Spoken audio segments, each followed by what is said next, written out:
জল ভরা মেঘ ওই দু চোখে দেখতে আমি পেয়েছি, একলা মনে নির্জনেতে তোমার ছবি এঁকেছি। নাম রেখেছি বনলতা যখন দেখেছি, হয়তো বা সেই ক্ষণেই তোমায় ভালোবেসেছি।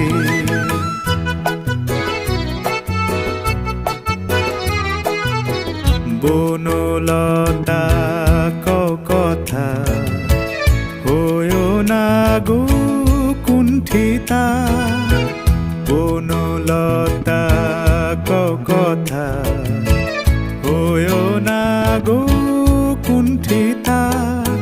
একটি কথাই শুনবো বলে তাই তো কাছে এসেছি, বলবে কি গো আমিও তো তোমায় ভালোবেসেছি। একটি কথাই শুনবো বলে তাই তো কাছে এসেছি,